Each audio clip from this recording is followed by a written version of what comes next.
예레미야 37장 11절에서 21절 말씀 함께 교독해서 읽겠습니다. 갈대아인의 군대가 바로의 군대를 두려워하여 예루살렘에서 떠나매.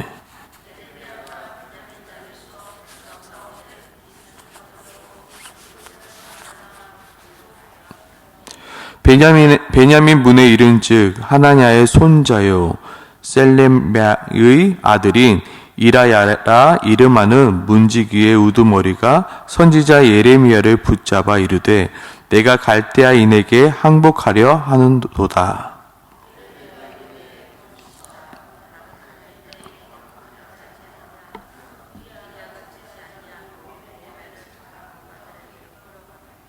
고관들이 노여워하여 예레미야를 때려서 서기관 요나단의 집에 가두었으니 이는 그들이 이 집을 옥으로 삼았음이더라.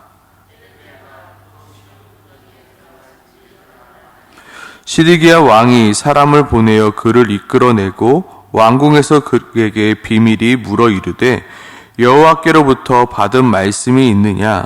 예레미야가 대답하되 있나이다. 또 이르되 왕이 바벨론의 왕의 손에 넘겨지리이다.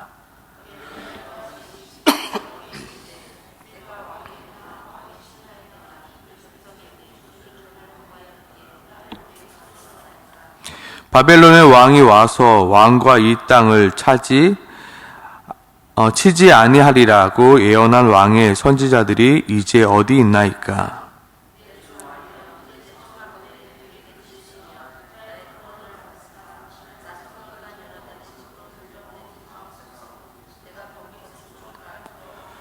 함께 읽겠습니다. 이에 시드기야 왕이 명령하여 예레미야를 감옥들에 두고 떡 만드는 자의 거리에서 매일 떡 한 개씩 그에게 주게 하매 성중의 떡이 떨어질 때까지 이르니라. 예레미야가 감옥들에 머무니라. 아멘. 우리가 하나님의 말씀대로 살려 할 때 세상은 말씀대로 살려 하는 우리들에게 결코 친절히 대하지 않습니다. 세상은 결코 우리가 선한 것을 선택하는 것을, 그리고 바른 것을 선택하는 것을, 그리고 거룩한 것을 선택하는 것을 결코 좋아하지 않습니다. 그렇기 때문에 세상은 하나님의 말씀대로 살려 하는 우리를 가만히 내버려 두지 않습니다. 어떻게 해서든 우리로 하여금 죄를 짓게 만들려고 하며, 어떻게 해서든 우리로 하여금 타협하게 만들려 하며, 어떻게 해서든 우리를 낙심하게 만들려 합니다. 그리하여 어떻게 만듭니까? 자신들과 똑같은 자들로 만들려 합니다. 세상은 똑같이 적당히 내 욕심대로 우리가 살아가길 원합니다. 세상은 똑같이 적당히 우리가 자신들의 더러움을 묻히며 살아가길 원합니다. 세상은 똑같이 적당히 거짓과 속임수로 우리가 살아가길 원하며, 세상은 똑같이 우리가 적당히 즐기며 살아가길 원합니다.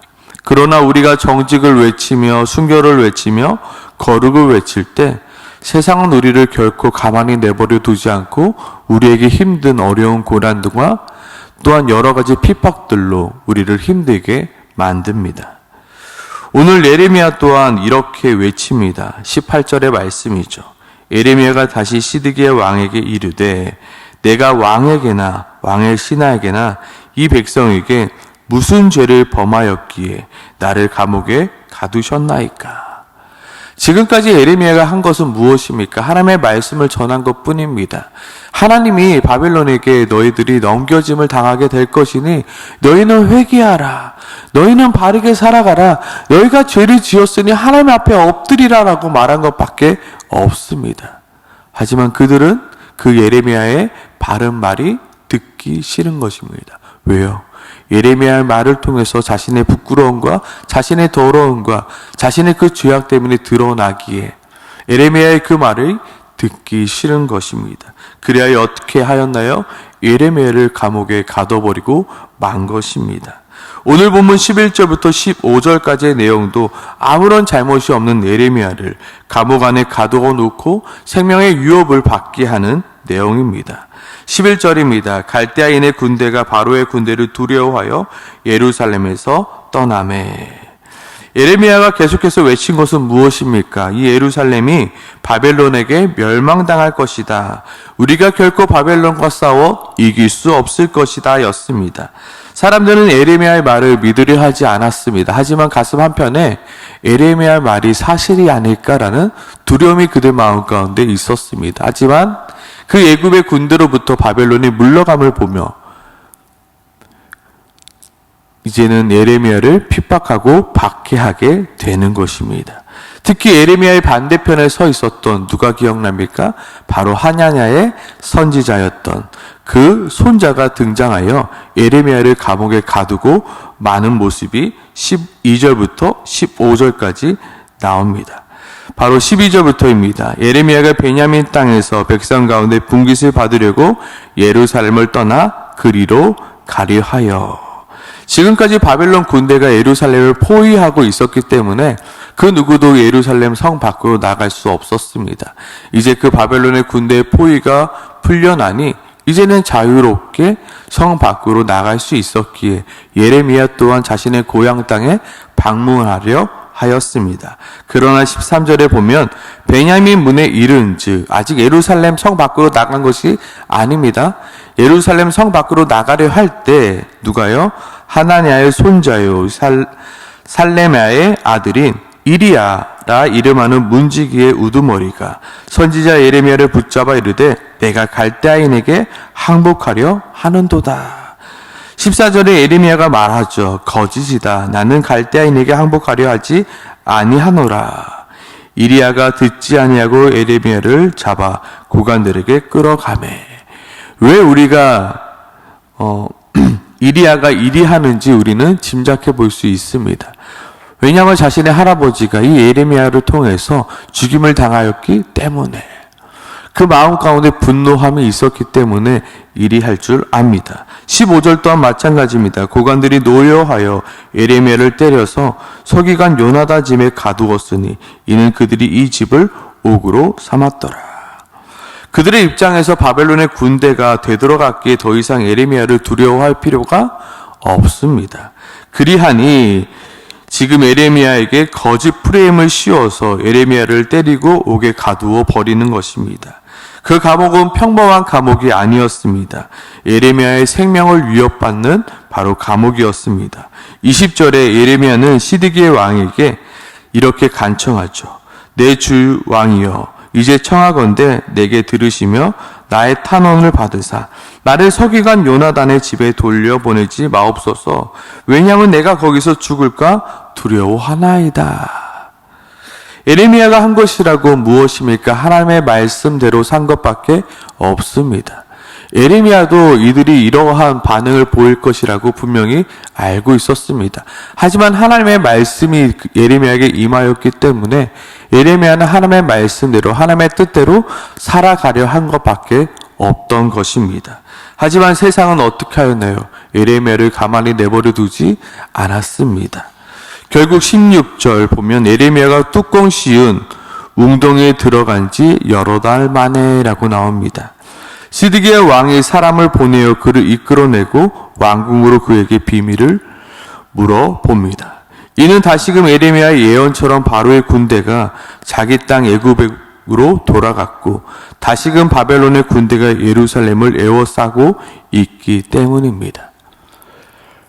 그때 다시금 예레미야는 18절 이렇게 고백하죠. 예레미야가 다시 시드기야 왕에게 이르되 내가 왕에게나 왕의 신하에게나 이 백성에게 무슨 죄를 범하였기에 나를 옥에 가두었나이까. 내가 무슨 그리 잘못한 일이 있어서 나를 이렇게 힘들게 합니까? 내가 당신들에게 무슨 잘못을 했기 때문에 나를 이렇게 때리고 옥에 가둡니까? 내가 한 것이라고는 하나님의 말씀을 전한 것밖에 없습니다. 나는 당신들을 위하여 하나님의 말씀을 전한 것밖에 없습니다.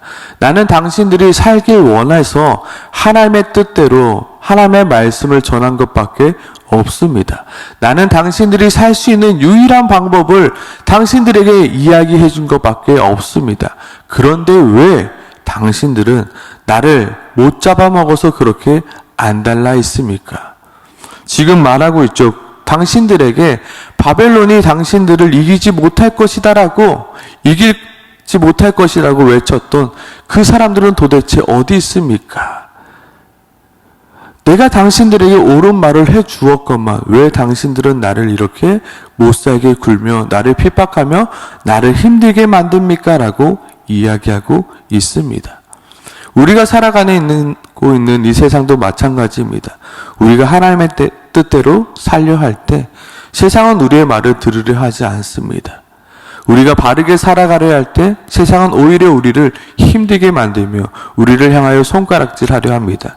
왜 너만 바른 것처럼 그렇게 살아가? 왜 너만 그렇게 깨끗한 척 살아가? 왜 너만 그렇게 다르게 살아가려고 그렇게 살아가냐고 우리를 향하여 오히려 화를 냅니다. 왜 너만 깨끗해? 왜 너만 착한 것 같아? 왜 너만 바른 것 같아? 왜 너만 더럽지 않은 것처럼 살아가려고 하냐고 오히려 우리에게 더러움을 요구하며 거짓을 요구하며 우리들의 죄악됨을 요구합니다. 우리는 그때서 동일하게 외칩니다. 하나님의 말씀대로 살아가는 것이 옳다고요. 하나님이 말씀하신 그 거룩이 옳다고요. 하나님의 말씀이 말하는 그 욕심을 버리며 깨끗하게 살아가는 것이 맞다고요. 그러나 세상은 여전히 들으려 하지 않고 여전히 우리를 향하여 핍박합니다. 세상은 성경은 우리에게 말합니다. 너희는 세상의 빛이요 소금이라. 어둠 가운데 있는 자들에게 빛을 비추면 어떠한 반응이 일어납니까? 어서 빨리 그 불을 끄라고 말합니다. 눈이 부시니 어서 그 불을 끄라고 신경질을 내며 말합니다. 어둠이 익숙했던 자들에게 빛을 비추면 그러한 반응이 당연합니다. 그렇다고 우리가 불을 꺼서는 안 되는 것입니다. 불을 켜서 자신의 그 더러움을 보여줘야 하는 것이 우리들의 사명인 것입니다. 미움을 받는 것이 어쩌면 당연한 것입니다. 하나님의 말씀대로 살아가려고 할 때 아버지 세상에서 미움을 받는 것은 당연한 일입니다. 마태복음 20장 22절에 보면 예수님께서 우리들에게 이렇게 말씀하십니다. 또 너희가 내 이름으로 말미암아 모든 사람에게 미움을 받을 것이나 끝까지 견디는 자는 구원을 얻으리라. 너희가 내 이름으로 살아갈 때 세상에 너희를 핍박하고 받게 하는 것은 어쩌면 당연한 일이야. 내 이름으로 살아가려고 할 때, 내 말씀대로 살아가려 할 때, 너희가 거룩하며 바르게 살아가려 할 때, 세상이 너희를 향하여 핍박하며 박해하며 세상이 너희를 조롱하는 것 어쩌면 당연한 일이야. 하지만 너희가 그것을 끝까지 견뎌야 해. 세상의 조롱과 세상의 핍박을 끝까지 견뎌야 하는 것이 너희들의 사명이라 말씀하고 있습니다. 세상은 말씀대로 살아가려 하는 우리에게 결코 친절하지 않을 것입니다. 세상은 오히려 선한 것을 선택하라 외치는 우리를, 바른 것을 선택하라 외치는 우리를, 거룩한 것을 선택하라 외치는 우리를 싫어하며 오히려 우리를 적대시할 것입니다. 그 과정 가운데 우리가 해야 될 것은 무엇입니까? 견디며 인내하는 것입니다. 낙심하며 포기하는 것이 아니라 끝까지 외쳐 나가는 것입니다. 무엇이 바른 것이며 무엇이 거룩한 것이며 무엇이 선한 길인지. 예레미야는 또다시 시드기야 왕 앞에서 말하지 않습니까? 내가 다시 말하오니 우리가 바벨론에게 멸망당할 것이다. 예레미야는 듣기 좋은 말을 하지 않습니다. 타협하는 말을 하지 않습니다. 하나님의 말씀대로 살아가는 것을 선택합니다. 무엇을 받을 것을 뻔히 알면서요, 미움을 받고 박해를 받으며 옥에 갇힐 것을 뻔히 알면서도요. 그것이 바로 사명자의 길인 것입니다. 하나님께서는 우리를 사명자로 부르셨습니다. 어떠한 사명입니까? 하나님의 말씀대로 살아가는 사명자입니다. 오늘 이 새벽에 우리가 무엇을 놓고 기도해야 되겠습니까? 하나님, 하나님의 말씀대로 살아가려 하니까 세상에 나를 가만히 내버려 두지 않네요. 하나님, 내가 잘 가고 있는 길이겠죠? 하나님, 내가 이 길을 끝까지 완주할 수 있게 도와주시옵소서. 이 세상에 미움받는 것에 두려워하여 내가 이 세상에 타협하는 것이 아니라 이 세상에 나에게 더러움을 입히려 하고 세상이 나에게 속임을 말하고 하고 거짓을 말하려 하라 할지라도 내가 그것에 속아 넘어가는 것이 아니라, 그것에 내가 타협하는 것이 아니라, 하나님 내가 끝까지 하나님의 거룩함을 지키며 살아가는 자, 하나님의 바른 말씀대로 살아가는 그 발버둥을 아버지 멈추지 않게 도와달라고 이 새벽에 함께 같이 기도하며 나가길 소망합니다. 함께 같이 기도하겠습니다.